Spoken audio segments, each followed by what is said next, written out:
Hello കൂട്ടുകാരെ, അപ്പം നമ്മൾ അമ്പൂസിൻ്റെ ചോറൂണിനായിട്ട് ട്രിവാൻഡ്രത്തേക്ക് പോവാണ്. ഞങ്ങൾ രാവിലെ 6:30 തന്നെ പുറപ്പെട്ടു. രാവിലെ ഈ തണുപ്പ്, നല്ല മഴയുണ്ടായിരുന്നു ഗേസ്. തണുപ്പത്ത് അമ്മ എന്നെ എടുത്ത് കുളിപ്പിച്ച്. എന്നാലും അപ്പൂസിൻ്റെ ചോറൂണായതുകൊണ്ട് തന്നെ ഞാൻ വഴക്കൊന്നും ഉണ്ടാക്കാതെ അമ്മയുടെ കൂടെ നിന്ന് കേട്ടോ. ആ വണ്ടി കയറിയപ്പോഴത്തേനും അജിച്ചേട്ടൻ എന്നെ അങ്ങ് എടുത്തിട്ടുണ്ട്. അജിച്ചേട്ടന് പിന്നെ എന്നെ കൈ കിട്ടി കഴിഞ്ഞ് പിന്നെ താഴെ വെക്കത്തില്ലെന്നേ, എപ്പോഴും ഇങ്ങനെ പൊക്കിക്കൊണ്ട് നടക്കും. ഇടയ്ക്ക് ഞങ്ങൾ ചെറിയ അടിയൊക്കെ കൂടാറുണ്ട്, എന്നാലും ചേട്ടൻ എന്നെ ഒത്തിരി ഇഷ്ടമാണേ. ഞങ്ങൾ കണ്ട് ട്രിവാൻഡ്രത്ത് എത്തിയിട്ടുണ്ട്. 1.5 മണിക്കൂർ എടുത്ത കേട്ടോ വണ്ടി ട്രിവാൻഡ്രത്ത് എത്താനായിട്ട്. നല്ല വ്യൂ ആണേ. രാവിലെ നല്ല ചെറിയ മഞ്ഞും അത്യാവശ്യം ചിങ്ങും ഒന്നായിരുന്നു. അപ്പോൾ അതിൻ്റേതായിട്ടുള്ള കുഞ്ഞു കുഞ്ഞു തിരക്കുകളൊക്കെ ആയി വരുന്നതേ ഉള്ളൂ. ഇനി അതാ ഞങ്ങൾ പാസ് ചെയ്യാണ്. കല്യാൺ സിൽക്സിൻ്റെ മുന്നിൽ കൂടെ ഒക്കെ ഇങ്ങനെ പാസ് ചെയ്യാണ്. ഞാൻ ആദ്യമായിട്ടാണ് ഈ വഴി വരുന്നത് കേട്ടോ. എനിക്ക് ഒത്തിരി ഇഷ്ടപ്പെട്ടു, നല്ല രസമുണ്ട് കാണാനായിട്ട്. ഞങ്ങൾ താണ്ട് സെക്രട്ടേറിയറ്റിൻ്റെ മുന്നിലൂടെ ഇങ്ങനെ പാസ് ചെയ്യാണ്. മൂത്തമ്മ കേട്ടോ എനിക്കെല്ലാം ഇങ്ങനെ പറഞ്ഞ് എൻ്റെ സെക്രട്ടേറിയറ്റ് എത്തുന്നതേ ഉള്ളേ. അതാ ഇപ്പം എത്തവേ. അതാ എത്തിക്കഴിഞ്ഞു. Hi, super. ഞാനിതൊക്കെ ആദ്യമായിട്ടാണ് കാണുന്നത്. എനിക്ക് ഒത്തിരി ഇഷ്ടപ്പെട്ടു, നല്ല രസമുണ്ട് കാണാൻ. ഭാവിയിലൂടെ ഒരു ജോലിയൊക്കെ കിട്ടുമെന്ന് ഞാൻ പ്രതീക്ഷിക്കുന്നു. എന്തായാലും നോക്കാം. അങ്ങനെ ഞങ്ങൾ ദാണ്ട് ഇങ്ങനെ പോവാം. അപ്പോൾ ഒത്തിരി ഉണ്ട് കേട്ടോ കാണാനായിട്ടൊക്കെ, പക്ഷെ എല്ലായിടും ഒന്നും പോകാൻ പറ്റത്തില്ല, നല്ല മഴയുണ്ട്. അപ്പൂസ് ദാണ്ട് എന്താ സംഭവിക്കുന്നതെന്ന് അറിയാതെ പുള്ളിക്കാരെന്നാ ഇങ്ങനെ പുറത്തോട്ട് നോക്കിക്കൊണ്ടിരിക്കുന്നുണ്ട്.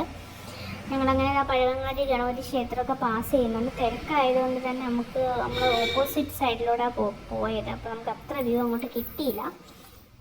അങ്ങനെ ഞങ്ങൾ ദാണ്ട് ക്ഷേത്രത്തിലെത്താറായി ഗേസ്. നമ്മൾ ക്ഷേത്രത്തിലെ പാർക്കിങ്ങിലേക്ക് എത്തിക്കഴിഞ്ഞു. ദാണ്ട് ഇവിടെ ആൾക്കാരൊക്കെ ഇങ്ങനെ വന്ന് തുടങ്ങുന്നതേ ഉള്ളൂ കേട്ടോ. തിരക്കുണ്ട്, എന്നാലും നല്ല തിരക്കായി വരുന്നതേ ഉള്ളൂ. ഞങ്ങൾ എത്തിയപ്പോഴേക്കും വലിയ തിരക്കില്ലായിരുന്നു, അതിന് ശേഷമാണ് നല്ല തിരക്കായി തുടങ്ങിയത്. അങ്ങനെ ഞാനത് അമ്പലത്തിലേക്ക് കയറുന്നു. ആൾക്കാർ എന്നെ ഇടിച്ചിട്ടുകൊണ്ട് പോകുമോ എന്തോ, എന്തായാലും ഒന്ന് കറങ്ങിയിട്ടൊക്കെ വരാം.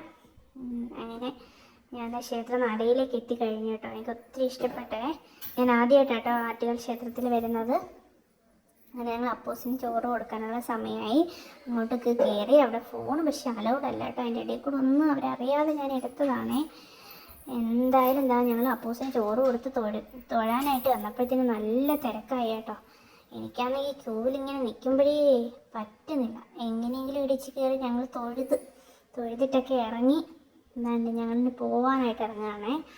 അപ്പം എന്താണ്ട് ഭയങ്കര ബ്ലോക്കാണ്. ഏതാണ്ട് ഞങ്ങൾ നല്ല ഒരു മണിക്കൂറോളം 1.5 മണിക്കൂറോളം ഞങ്ങൾ ബ്ലോക്കിൽ തന്നെ കിടന്നു ഗേസ്. അങ്ങോട്ട് 1.5 മണിക്കൂർ എടുത്താൽ തിരിച്ച് ഞങ്ങൾ 3 മണിക്കൂർ എടുത്തു ഗേസ് തിരിച്ച് വരാനായിട്ട്, ട്രിവാൻഡ്രം വിടാനായിട്ട്. ഇതിൻ്റെ ഇടയ്ക്ക് കുഞ്ഞ് ഡാൻസൊക്കെ ഞാൻ കളിക്കുന്നുണ്ട്. ബ്ലോക്കാട്ടോ, ബ്ലോക്കിൽ കിടന്നാണ് ഡാൻസ് കളിക്കുന്നത്.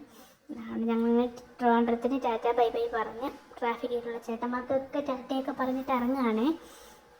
ഇതാണ്ട് ഞങ്ങൾ ബൈപ്പാസിലൂടെ ഇങ്ങനെ പൊയ്ക്കൊണ്ടിരിക്കുകയാണ് ഗെയ്സ്. നമ്മളിപ്പം നല്ല യാത്രയായിരുന്നു ഗെയ്സ്. മഴയുണ്ടായിരുന്നു എങ്കിലും, ഞങ്ങൾ അങ്ങോട്ട് പോയപ്പോൾ മഴയുണ്ടായിരുന്നു എങ്കിലും തിരിച്ച് ഞങ്ങൾക്ക് മഴയൊന്നും ഇല്ലായിരുന്നു. പക്ഷേ ബ്ലോക്കിൽ ഞങ്ങൾ പെട്ടു ഗെയ്സ്, പെട്ടു. ഞങ്ങളതാണ്ട് ഇങ്ങനെ പാസ് ചെയ്യാണ്. ഞാൻ ഈ റൂട്ടൊക്കെ അച്ഛനോട് ഒത്തിരി പോയിട്ടുണ്ട്, പക്ഷേ ഇപ്പം കുറച്ച് നാളുകൾ കഴിഞ്ഞിട്ടാണ് പോകുന്നത്. ഞങ്ങൾ ലുലുവിലെത്തി. ലുലു ജസ്റ്റ് പാസ് ചെയ്യുന്ന വീടായിട്ട് കാണിക്കാമേ. നമുക്ക് ഇറങ്ങാൻ സാമ്പത്തിക ബുദ്ധിമുട്ടുള്ളതുകൊണ്ട് നമ്മൾ ഇറങ്ങുന്നില്ല, നമ്മളിങ്ങനെ പാസ് ചെയ്ത് പോവുകയാണ്. എന്തായാലും ഞങ്ങളങ്ങനെ ട്രിവാൻഡ്രത്തിന് ടാറ്റ പറഞ്ഞ് നേരെ ഞങ്ങൾ അക്കുച്ചേച്ചിയുടെ കല്യാണത്തിന് പോവുകയാണ്.